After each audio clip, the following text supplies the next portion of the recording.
23 აგვისტოს საქართველოში და საქართველოს უმეტეს მოქალაქეებისთვის არაფერს მგველი და თავები არ პრინციპში რა მოხდა 23 აგვისტოს რო კითხვა გამოდის ქუჩაში მე მგონი 90% მეტი თუ არა ვერ გვიპასუხებს და რასთან არის დაკავშირებული საერთოდ ეს წარები პირველ რიგში ის რომ ფაქტობრივად ძალიან ცოტამ შეიძლება გააცნობიეროს ამ დღის მნიშვნელობა არის დაკავშირებული ეს თქო საბჭოთა განათლებასთან და პროპაგანდასთან თუ კითხავთ საბჭოთა თქო განათლება უმრავლესობას ასაკურველია თუ როდის დაიწყო მეორე მსოფლიო ომი ისე თქვის 39 წლის 1 სექტემბერს ამას ზუსტად იტყვის მაგრამ თუ კითხავთ მას როდის ჩაერთვა ასე თქო საბჭოთა კავშირი ომში ის იტყვის აუცილებლად 41 წლის 22-ში ანუ აქ იფარება სწორედ ის რომ საბჭოთა კავშირი ომში ჩაერთვა როგორც მსხვერპლი და არა როგორც აგრესორი. სინამდვილეში 23 აგვისტოს მოლოტოვ-რიბენტროპის პაქტის შემდეგ ორმა ტოტალიტარულმა რეჟიმმა გადაინაწილეს ევროპა და თუ ფაქტებს გადავავლეთ თვალს 1 სექტემბერს გერმანია შედის პოლონეთში 17 სექტემბერს შედის უკვე საბჭოთა კავშირი რომელიც აღმოსავლეთ პოლონეთს უერთებს დასავლეთ უკრაინასა და ბელორუსიას შემდეგ არის ის იწყებს ომს ფინეთთან და ანუ მართალია მარცხდება მაგრამ მაინც ართმევს მას გაკეთებს ტერიტორიების ოკუპაციას შემდეგ გერმანელები მიდიან ასე ვთქვათ იპყრობენ დანიას, ნორვეგიას, ხოლო ესე ვთქვათ ნიდერლანდებს, ლუქსემბურგს და საფრანგეთს შედიან ბელგიაში, ხოლო საბჭოთა კავშირი უკვე 40 წელს იპყრობს ესე ვთქვათ ბალტიისპირეთის ქვეყნებს, ლიტვას, ლატვიას და ესტონეთს, ხოლო შემდეგ ბესარაბიას ართმევს რუმინეთს და იქნება მოლდოვის რესპუბლიკა და ჩრდილო ბუკოვინას ასე ვთქვათ ჩამოართმევს და ესე ვთქვათ ეს ნაწილი გადადის უკრაინაში. ფაქტობრივად ხდება ევროპის განაწილება და ხდება ძალიან დიდი, ასე ვთქვათ, იწყება ძალიან დიდი უბედურებები მთელი ევროპისათვის.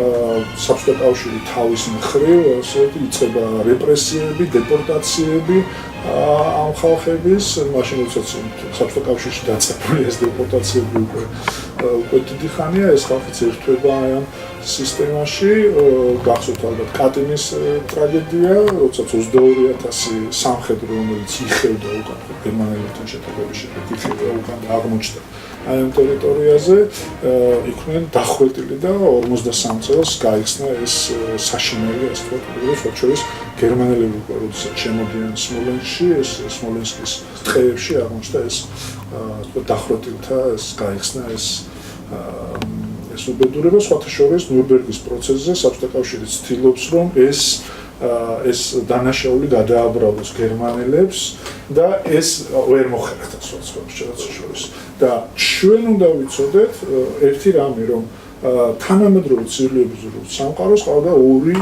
დიდი ასე ვთქვათ მტერი, ორი დიდი ასე ვთქვათ საშინელება გადაიტანა საკუთრებას ეს არის ნაციზმი და საბჭოთა ტოტალიტარიზმი. საბჭოთა ტოტალიტარიზმმა წაართვა ასე ვთქვათ ტოტალიტარიზმის მსხვერპლთა რაოდენობა ფაქტობრივად სხვადასხვა მონაცემებით ეს ვთქვათ ყველაზე უფრო ნაკლები არის 20 მილიონი და ყველაზე მეტი 60 მილიონი კიდე ერთ ციფრს გეტყვით 17-38 წელში 1,600,000 ადამიანზე მეტი არის დაპატიმრებული და აქედან 720,000 არის დახვეტილი, ანუ როგორც პაიფსი ერთ-ერთი მკვლევარი იტყვის 1000 კაცი დღეში იხვრიტებოდა აი ამ 2 წლის განმავლობაში, ამას წინ უძღვოდა 31-32 წლების კოლექტივიზაციის მსხვერპლთა რაოდენობა და აი ასე ვთქვათ შიმშილით დახოცეს ფაქტობრივად 7 მილიონზე ადამიანზე მეტი. აი ამასთან დაკავშირებით 23 აგვისტო 2009 წელს იქ ამიღებული ეუთოს რეზოლუცია და ეს არის მნიშვნელოვანი ეუთოს რეზოლუცია, რომელთაც მეორე მსოფლიო ომის დაწყებაზე და ევროპის წინააღმდეგ მიმართულ ქმედებებზე ასე ვთქვათ თანაბრად ეკისრება პასუხისმგებლობა როგორც სტალინის ასევე ნაციზმს. ამ კონტექსტში ერთი მომენტია ჩვენ რა შუაში ვართ. მოდით ესე ვთქვათ, რა ჩვენ გვაქვს ძალიან მნიშვნელოვანი, ასე ვთქვათ, უბედურება გადავიტანეთ ეგ ერთი ჩვენ გადავიტანეთ ის თქვა მართლა ამხრივ აღმოსავლეთ ევროპამ და მასივე ჩვენ გადავიტანეთ ფაქტობრივად და საქართველოს თუ შეიძლება ითქვას იბრძოლა ორი ტოტალიტარული რეჟიმის წინააღმდეგ, ხო? ასე ვთქვათ, ნაციზმი და კომუნიზმი ორივე ტოტალიტარული რეჟიმი ასე ვთქვათ გადაიტანა საქართველოს და სხვა შორის 2010 წელს სწორედ 2009 წლის ეუთოს რეზოლუციის ასე ვთქვათ საფუძველზე მიღებული იქნა საქართველოს რეზოლუცია 23 აგვისტო გამოცხადებულია ტოტალიტარიზმის რეჟიმის მსხვერპლთა დღედ. საზოგადოებაში ვარგობ არსებობს აზრი, რომ ის ტოტალიტარიზმი, ნაციზმი იყო სხვისი და ეს საბჭოური ტოტალიტარიზმი იყო რაღაცნაირად ჩვენი, ანუ ჩვენ ფსიქოლოგიური მომენტი ისიც არის, რომ სტალინი ქართველი იყო. სტალინის კულტი არსებობდა და 56 წელს კი ვიცით მოვლენები, რომელიც განვითარდა სტალინის კულტის გამო. ანუ საქართველოს იცავდა თავის შვილს, ასე ჩანდა იქ ახალგაზრდობა. ეს მომენტი გაყვა რაღაცნაირად და ეხლა არის ბოლომდე ნიველირებული. პრობლემა, სხვა შორის ეს ორი რეჟიმი ამიტომაც გავდა ერთმანეთს, რომ შორის ჰიტლერიც იყო ასე ვთქვათ წარმოშობით ავსტრიელი და ასე ვთქვათ ანშლუსი დაპყრობით ის მან შემოერთა ავსტრიაც, ხო? აქაც ის რომ სტალინი იყო ეთნიკურად ქართველი, მაგრამ ის იყო სახელმწიფო და სახელმწიფოს ცნება ძალიან მნიშვნელოვანი, ის იყო იმ სახელმწიფოს მეთაური და იმ სახელმწიფოს ასე ვთქვათ ცნობი ის იყო საბჭოთა ადამიანი. როდესაც ვლაპარაკობთ საერთოდ საბჭოთა დანაშაულებებზე ერთ-ერთი არის ის, რომ ეს სისტემა იყო ყველა ნაციონალური სახელმწიფოს წინააღმდეგ, მათ შორის რუსეთისაც. და ის იყო შექმნა სახელმწიფო, რომელიც იყო ყველა ნაციონალური სახელმწიფოს წინააღმდეგ, მათ შორის საქართველოს წინააღმდეგ. ეხლა ის რაც მოხდა და ის იყო სხვათა შორის ერთ-ერთი ინიციატორიც და მონაწილეც საქართველოს ოკუპაციის, ხო? სწორედ ოკუპაცია ეს სიტყვა, ასე ვთქვათ, კვიდრდება მაშინ, სხვათა შორის ამბროსი ხელარი აკეთებს, ასე ვთქვათ, ცნობილ დეკლარაციას აგზავნის ევროპაში და ეს არის მნიშვნელოვანი. შემდეგში რაც ხდება 56 წელს რაც ხდება, იქნება ორი მომენტი. ერთი რომ გარკვეულწილად ქართველებმა იგრძნეს ის სიყალბე, რომელიც დაკავშირებული იყო იმასთან, რომ მართლაც სტალინი იყო გადამწყვეტი ამ შორის ის იყო მისი რეჟიმი იყო, მაგრამ ასაკროილია ის არ იყო ერთადერთი დამნაშავე იმისა, რაც ხდებოდა და ასე ვთქვათ, ამითი საბჭოთა რეჟიმი ასე ვთქვათ, უნდა ერთ ადამიანზე შეეწმინდა ეს მთელი ცოდვა და ასაკროილია, აქ გარკვეულწილად ქართველებმა იგრძნეს ეს არაკეთილსინდისიერი მომენტი. მეორე ასაკროილია ეს ეთნიკური მომენტი თამაშობდა თავის როლს.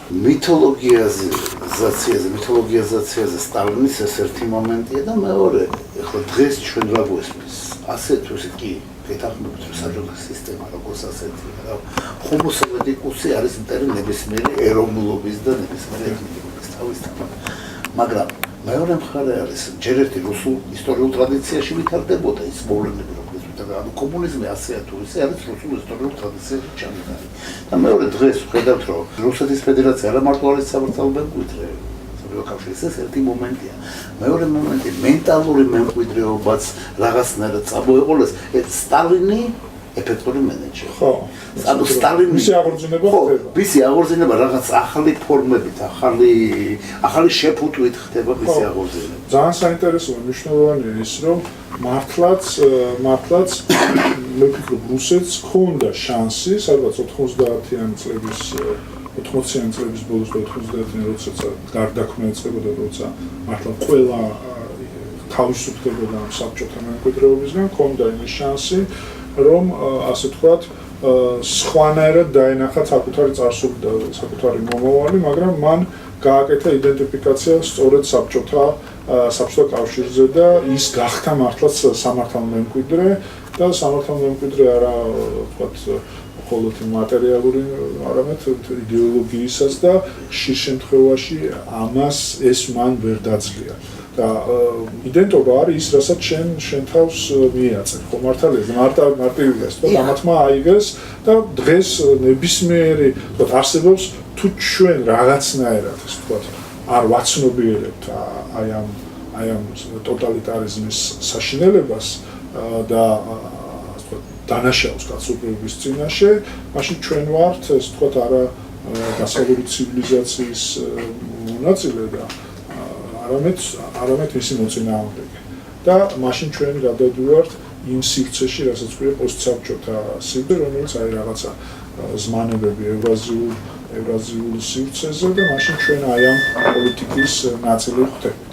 ასე თუ ის პოლიტიკურმა ელიტამ, რუსეთის პოლიტიკურმა ელიტამ გააკეთა თავისი არჩევანი, ჩვენმა პოლიტიკურმა ელიტამ, დღემდე დეკლარაციის დონეზე მაინც აკეთებს ევროპულ და დასავლურ არჩევანს, ესეც ხომ ნიშანდობლია. დასაკვირველია, აქაც ასე ჩვენ ვამბობთ, რომ ჩვენ ვართ დასავლური ცივილიზაციის ნაწილი, როდესაც დასავლეთს ამბობენ არ წარმონიშნულოვანია დავაცნობიერთ ეს არ არის რაღაც გეოგრაფიული მდებარეობა, საერთოდ ჩვენ მივდივართ ხშირად დასავლეთი, აღმოსავლეთი, არა.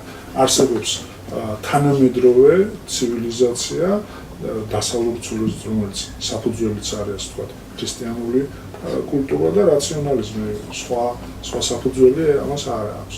ხო?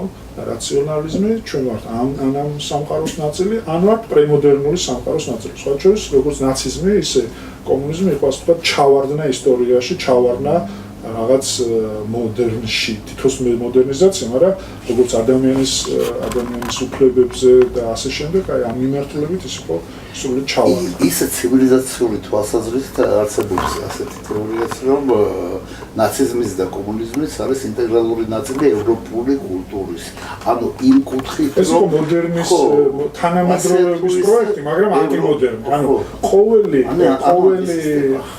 ყოველი ეპოქა ქმნის თავის რაღაცნაირად იქმნება თავისი ანტიმოძრაობა. ეს არის ანტიმოდერნული მოძრაობა, რომელიც მოდერნმა შვა, თანამედროვეობამ წარმოშვა ეს მოძრაობა, მაგრამ ეს იყო ანტიმოდერნული მოძრაობა და ჩვენ გვაქვს უბრალოდ არჩევანი, რას გავირჩიოთ, თუ რას ვეკუთვნით. და როდესაც დღეს სადღაც ვთქვათ, ჩვენ რომელიღაც ქალაქში ჩდება სტალინის ძეგლი, ეს არის სრულიად წარმოუდგენელი, ეს იგივეა დღეს სადღაც გერმანიაში რომელიღაცა სოფელში გაჩნდეს ჰიტლერის, ასე ვთქვათ, პატარასა და ვიღაცამ თქვას, რომ აი ვიღაცა მოინდომა ამის დადგმა, ეს სრულიად გაუგებარი არის. ეს უფრო ინდიკატორი არის იმ სამყაროს კავშირების, რომელიც არსებობს. ტოტალიტარიზმი, მარტო კომუნიზმი და ნაციზმი ხომ არ არის. 2006 წელს იქნა მიღებული ესეთი გადაწყვეტილება, სხვათა შორის ტოტალიტარული რეჟიმების დაგმობის რეზოლუცია.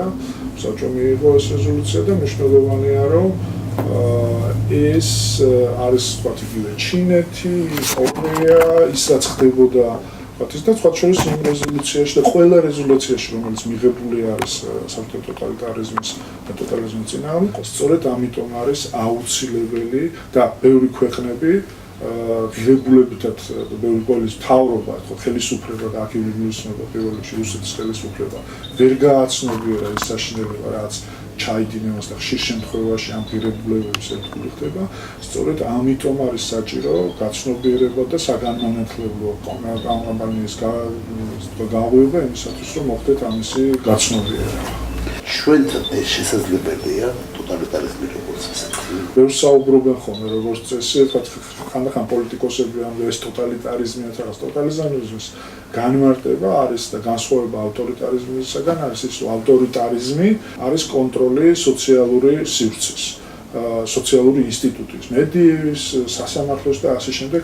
დღეს შეიძლება ვილაპარაკოთ, ეს თქვა ნახევარად ავტორიტარულ რეჟიმებზე, პოსტსაბჭოთა სივრცეში, მაგრამ ტოტალიტარიზმი არის მაშინ, როდესაც კონტროლზე არის პირადი პრივატული სივრცე და ეს რასაკვირველი არ ხდება. სხვა შორის აი აღმოსავლეთში, აღმოსავლეთის რეჟიმები, ფუნდამენტალისტური რეჟიმები, აქ რასაკვირველია ამ მხრივ არის პრობლემა და ეს პრობლემა დაკავშირებულია რელიგიურ ფუნდამენტალიზმთან, როცა პირადი სივრცის კონტროლიც ხდება. ასე ვთქვათ, ჩვენ ესე ვთქვათ საზღვარში ვართ, სადაც ზევით არის ის სივრცე, სადაც სახელმწიფო აკონტროლებს ეკლესიას, ქვევით არის სივრცე, სადაც პირიქით რელიგიური ინსტიტუტები აკონტროლებენ სახელმწიფოს. ორივე შემთხვევაში არის ძალიან სერიოზული პრობლემა. საბჭოთა ტოტალიტარიზმი იყო პირიქით კონტროლი, ასე ვთქვათ, პრივატული სივრცის. აბსოლუტურად გასაგებია, რატომაც უნდა ვილაპარაკოთ ამაზე და დიდი მადლობა, რომ ეს თემა აწეულია და მე მგონი ბევრი ჩაერთვება ამაში და რაც უფრო მეტი გვეცოდინება ამ დღეზე 23 აგვისტოზე ზოგადად იმ საშიშროებაზე, რომელიც გვემუქრება ტოტალიტარიზმის შემთხვევაში, იმიტომ რომ ბევრი ახალგაზრდა თაობა არც ახსოვს ეს ტოტალიტარიზმი. ჩვენ თაობასაც არ ახსოვდით, იმიტომ რომ ბავშვები ვიყავით. როცა ავიწყდება თავისი ისტორია ხალხს, არის შანსი რომ გაემეოროს სამწუხაროდ და საშიშროება. ხო, როდესაც არ ხდება უახლესი ისტორიის, ასე ვთქვათ, გაცნობიერება, მაშინ ეს ისტორია გადაიქცევა ტრადიციად. მადლობთ.